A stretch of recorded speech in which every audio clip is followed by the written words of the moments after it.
यहाँ चल रहा है यूथ फेस्ट और हम दोनों बैठे हैं उसकी जजमेंट के लिए। जी हाँ गाइस, यूथ फेस्ट आप सब जानते ही होंगे कि कॉलेज का एक फंक्शन होता है जो एवरी ईयर होता है। तो आज हम यहाँ आए हैं उसकी जजमेंट के लिए। राम राम मित्रों, कैसे हो आप सभी। तो यहाँ पे मैं, जेडी, नायशा और मेरी एक स्टूडेंट और मेरी जेठानी की लड़की निकल चुके हैं सोनीपत मूर्थल की यूनिवर्सिटी के लिए। और नायशा के लिए मैं एक दिन पहले ही शॉपिंग करके आई थी और उसी दिन मेरे पास वहाँ कॉल आया था डांस के जजमेंट के लिए। तो ये भी मेरे लिए अच्छा हो गया कि नायशा को न्यू आउटफिट मैं पहना के ले आई।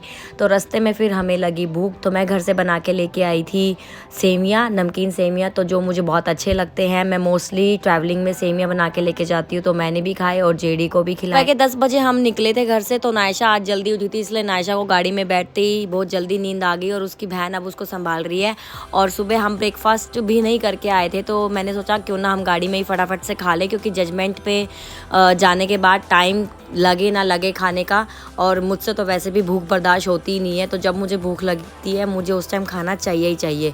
तो फाइनली हम लोग यूनिवर्सिटी पहुंच चुके थे। स्टूडेंट्स हमें रिसीव करने के लिए आए थे और वो हमें हमारे गेस्ट हाउस पे लेके जा रहे थे जहाँ पे हमें स्टे करना था। उसके बाद स्टूडेंट्स हमें डायरेक्ट लंच के लिए ले गए, तो हमने वहाँ पे थोड़ा वेट किया और हमें भूख नहीं थी, क्योंकि अभी ही कुछ देर पहले ही मैंने गाड़ी में सेवियाँ खाई थी और बच्चों ने भी खाई थी साथ में, तो इसलिए हमें इतना भूख नहीं था। तो वहाँ पे थोड़ा सा हमने वेट किया, क्योंकि हमारे रूम बुकिंग के लिए थोड़ी सी फॉर्मेलिटीज़ थी, सिग्नेचर वगैरह चाहिए थे, तो वो हमने कंप्लीट किए यहाँ पे। और नायशा अब हम यहाँ पे हमारे साथ खेल रही है। फिर वहाँ पे सबके फोर्स करने के बाद हमने थोड़ा सा ब्रेकफास्ट कर लिया और ब्रेकफास्ट में यहाँ पे पोहा और चाय थे और सैंडविच थे। नायशा के हाथ में मैंने थोड़ा सा पोहा दे दिया था, उसने पूरी दीवार पे लगा दिया और मैं देख रही थी हाय राम ये कर क्या रही है इंसान।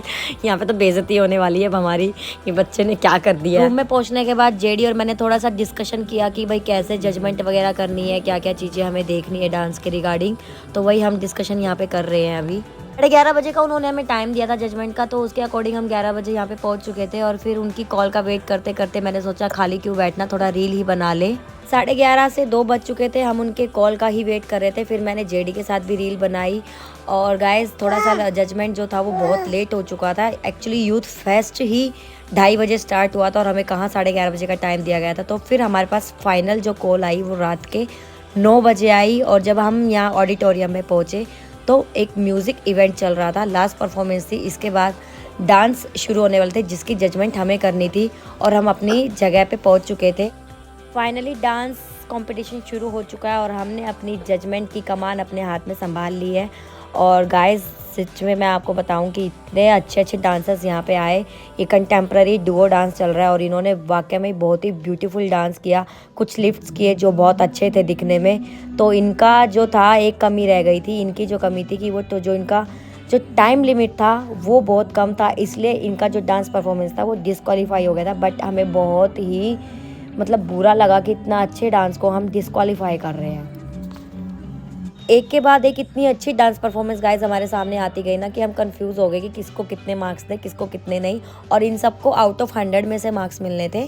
2 जज हम थे और एक और जज थे, तो हम तीनों के जो मार्क्स एंड में काउंट होते और उनको फिर हमने काउंट करके जो निकलना था और जो भी जिसको भी सबसे ज़्यादा मिलने थे वही फर्स्ट सेकंड थर्ड यहाँ पे निकाला गया। यूथ फेस्ट में यूथ ना हो तो मज़ा आता ही नहीं है। अब जो भी हमारी यूथ थी पीछे वो हर एक आइटम को इतना एंजॉय कर रही थी, डांस कर रही थी कि उन्हें देख के भी हमें अच्छा लग रहा था। और जो सामने आर्टिस्ट परफॉर्म कर रहा होता है, अगर ऑडियंस उसको मोटिवेट ना करे तो उसका हौसला कहीं ना कहीं टूट जाता है। तो जो भी आर्टिस्ट होता है उसके लिए उसकी ऑडियंस ही सब कुछ होती है। क्योंकि मैं भी एक आर्टिस्ट हूँ, हमने भी परफॉर्मेंस की हैं, तो मुझे उस चीज़ की जो वैल्यू है वो पता है। तुम तो सारे रटे बैठे हुए हैं और समझो मैडम जी मजबूरी काम में घूंघट गाना जरूरी। फिर यहाँ पे एक हरियाणवी सिंगर भी आए हुए थे जिन्होंने बहुत ही अच्छे फेमस सॉन्ग गाए हैं। तो वो यहाँ पे परफॉर्मेंस कर रहे थे अपनी और हम उनके गानों को एंजॉय कर रहे थे। और वाकई में इनकी आवाज़ जो थी बहुत ही अच्छी थी, नीट एंड क्लीन थी।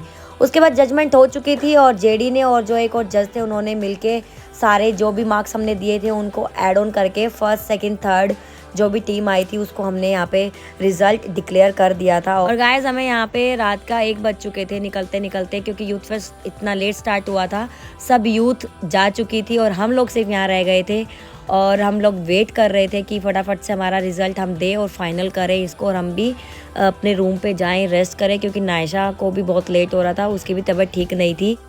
पे पहुंचने के बाद मुझे खुशी इतनी हुई कि पता नहीं क्यों मेरी चाल चेंज हो गई और मैं आज न्यू बूट्स पहन के आई थी। तो वाकई में मेरे को वहाँ पे चल चल के पैरों में छाले पड़ गए थे और नए नए बूट्स मैंने पहने थे, तो इसने मेरे पैरों की हालत बुरी कर दी थी। थोड़ी मस्ती से चाह रही थी कि फाइनली बहुत अच्छी जजमेंट हो गई, इतनी अच्छे अच्छे डांस परफॉर्मेंस देखे हैं, तो मैं बहुत हैप्पी हो रही थी उस चीज़ को लेके। बोलो ओ वाओ, ओ वाओ, थक गए हो? नहीं थके? और डांस करोगे?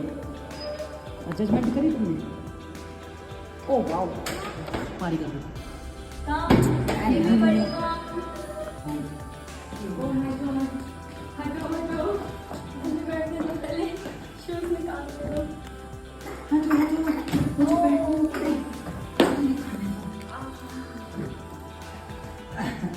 नए नए बूट्स पहनने का नुकसान देख सोचता ये होगा यार, डाली नहीं मैंने सॉक्स।